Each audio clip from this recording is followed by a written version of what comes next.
Salut à tous, on se retrouve ce soir pour l'épisode 2766 de l'After Zap Image. On commence directement avec la Coupe d'Afrique des Nations et on revient tout d'abord sur le match d'ouverture. C'était samedi soir entre la Côte d'Ivoire et la Guinée-Bissau et la Côte d'Ivoire s'est imposée 2-0. Donc rentrée parfaite pour les éléphants, donc un but de Seko Fofana et un but de Crasso à la 58e minute de jeu et du coup 2-0, donc victoire et surtout pas de but pris, donc des buts parfaits pour eux. Donc les statistiques de la partie, donc la possession a été plutôt côté ivoirien. Les tirs c'est pareil, 10 tirs pour les deux équipes, 4 tirs cadrés pour la Côte d'Ivoire, 3 tirs cadrés pour la Guinée-Bissau et bien sûr la Côte d'Ivoire a été beaucoup plus efficace avec sur ces 4 tirs cadrés, 2 tirs cadrés ont fini au fond des filets et du coup ça fait un avantage de 2-0, début parfait du coup pour les éléphants et c'est vrai qu'ils commencent bien. La Côte d'Ivoire devient le premier pays hôte de l'histoire de la CAN à remporter son match d'ouverture par 2 buts d'écart depuis le 23 janvier 2012 parce que lors des dernières CAN, le match d'ouverture souvent été gagné par le pays hôte mais voilà des 1-0, des 2-1 en gros, des victoires avec seulement plus 1 d'écart, que là il y a eu 2 buts d'écart. Donc la dernière fois c'était le Gabon qui avait battu le Niger, c'était 2-0, c'était le 23 janvier 2012. Donc voilà, il y a eu 2-0 également lors de cette rencontre un samedi soir. On va parler du buteur Seko Fofana, on sait que c'est un magnifique joueur. Voilà, il joue au milieu de terrain, il a marqué un magnifique but, frappe lointaine qui est partie. Bon, peut-être pas en lucarne, mais bon, c'était bien placé, peu importe de toute façon, que ce soit en lucarne, en plein milieu du but, du moment que ça fasse but, c'est bien ça le plus important. Donc voilà, félicitations à Seko Fofana, le coéquipier de Cristiano Ronaldo en club, du côté de l'Al Nasser, ancien joueur de Lens et magnifique joueur, on le sait. On se souvient il y a quelques temps qu'il ne voulait plus jouer avec la Côte d'Ivoire, où il n'était plus appelé en sélection, puis là il est revenu. Puis il est bon, puis il a été buteur bien sûr lors de cette compétition.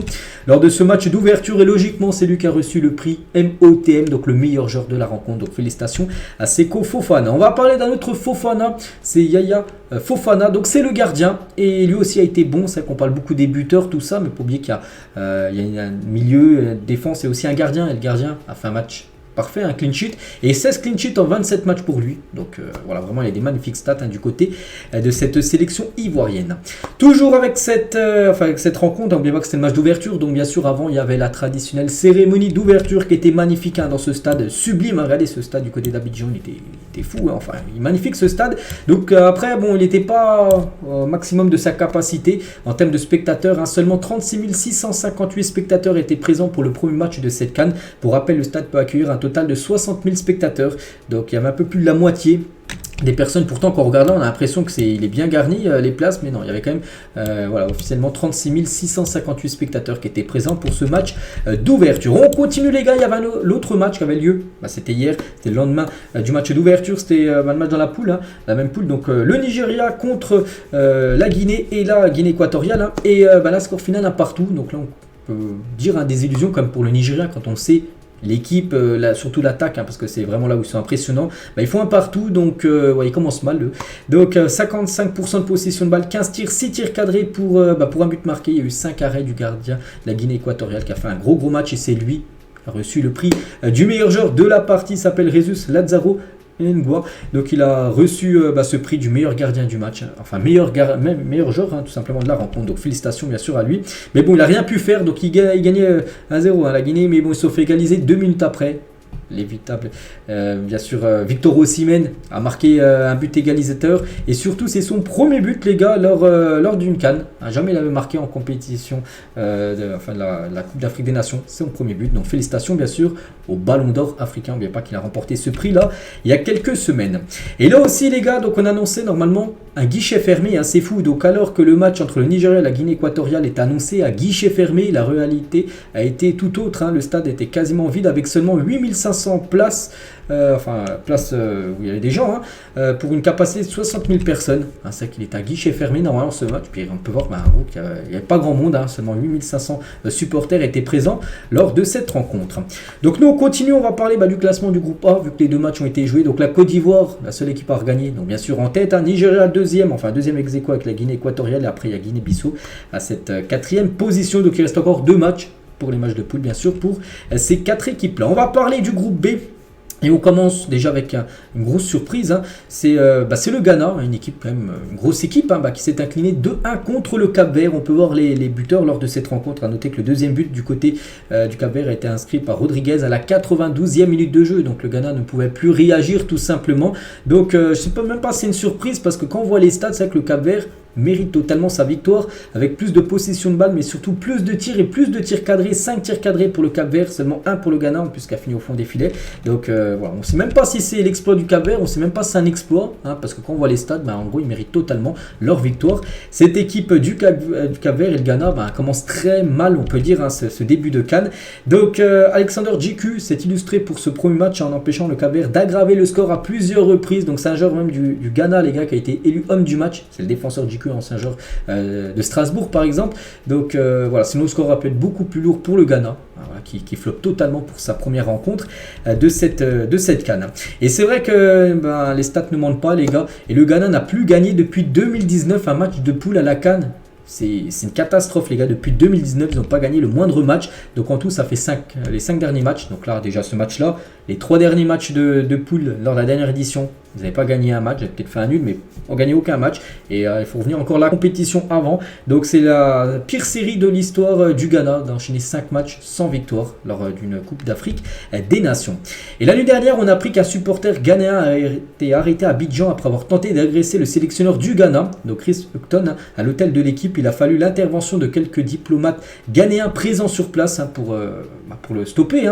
Donc l'homme non identifié a été remis à la police ivoirienne. Donc on pensait que ce supporter ghanéen était très déçu. Voilà que son équipe commence déjà avec une défaite. Donc il s'en est pris. Il a voulu agresser le sélectionneur du Ghana. Donc voilà, c'était plutôt chaud. Donc voilà, concernant cette histoire. Et l'autre match dans la même poule, là aussi, il a fallu avoir un exploit parce que la Mozambique, les gars, a tenu tête à l'Égypte jusqu'à la 94e minute de jeu. Donc l'Égypte menait 1-0 grâce à Mostafa Mohamed, l'attaquant nantais. Puis après, Salah égalisait à la 95e minute de jeu. Sinon, l'Égypte aurait déjà perdu son premier match pour cette CAN. Ça aurait été bien sûr une catastrophe pour eux. Donc ils ont beaucoup dominé, 21 tirs, 5 tirs cadrés. Bon, ils arrivent à égaliser grâce à Salah. J'ai dit sur le gong à la 95e minute de jeu, il ne restait plus rien. Donc voilà, ils commencent le match. Bon, on aurait pu penser qu'ils allaient gagner. Bon, ils se font accrocher, mais bon, ils n'ont pas non plus perdu. Ils ont quand même pris ce point, qui est quand même important, bien sûr, pour la suite. Et c'est vrai que Salah a été buteur, et de nouveau décisif. Et depuis ses débuts dans la compétition 2017, Mohamed Salah est impliqué dans 67% des buts de l'Égypte en CAN. 6 buts et 4 passes D sur un total de 15 buts. Heureusement qu'il est là parce qu'il est très important. La preuve, c'est un penalty qu'il a marqué, mais bon, on sait qu'en plus il va avoir beaucoup de pression. Il y avait 2-1 pour la Mozambique, donc il savait qu'il devait le mettre ce but pour ne pas perdre. Et il l'a mis, bien sûr, vu que c'est un très grand joueur, Mohamed Salah.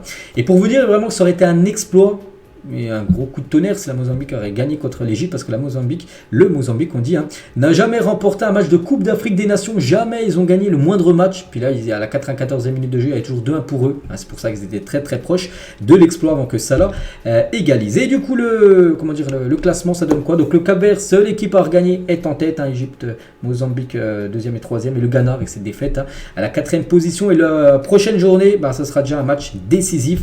Donc c'est simple, l'Égypte contre le Ghana. L'Égypte a fait le nul, Ghana, ils ont perdu. Donc là, s'ils perdent le deuxième match, ce sera quasiment fini, on peut dire, avec 2 matchs de défaite. Ce sera un miracle qui se qualifie pour la suite. Donc malheureux perdant, donc c'est jeudi 18, là, dans 3 jours tout simplement. Cette rencontre très importante.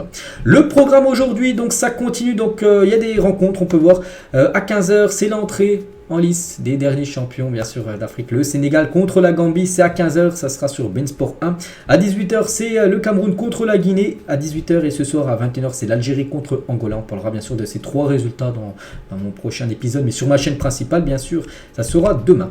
On continue aussi avec la Coupe d'Asie, parce qu'il y a aussi la Coupe d'Asie, puis on va parler des rencontres. Le Japon joue contre le Vietnam, et sans souci, le Japon.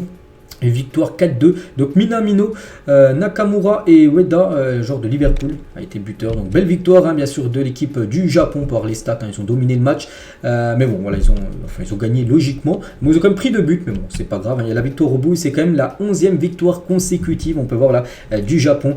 Toute compétition confondue, en parlant de matchs amicaux ou même match officiel. Donc voilà, c'est quand même la grosse équipe. C'est quand même eux les favoris, bien sûr, pour remporter cette Coupe d'Asie. Et doublé pour Minamino, le joueur de Monaco, les gars, qui a été très performant, donc doublé pour lui, et aussi Nakamura, un joueur de Reims. Donc voilà, sur les 4 buts inscrits par l'équipe du Japon, il y a quand même 3 joueurs actuellement, enfin 2 joueurs qui ont marqué 3 buts, qui évoluent actuellement du côté du championnat français, ça fait plaisir. L'Australie jouait contre l'Inde, et l'Australie commence parfaitement aussi cette Coupe d'Asie avec une victoire 2-0 pour les Australiens. Donc bon, c'est un match à sens unique, 28 tirs, 6 tirs cadrés, 2 buts inscrits, donc parfait pour l'Australie.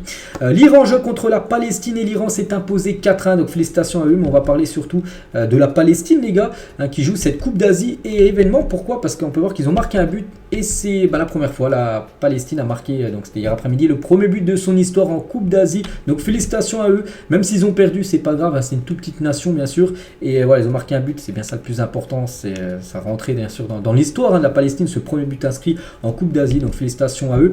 Et lors de cette Coupe d'Asie, hein, chaque match de la Palestine sera précédé par une minute de silence, donc ça a été le cas hier, avant le match bien sûr, lors de la rencontre hier.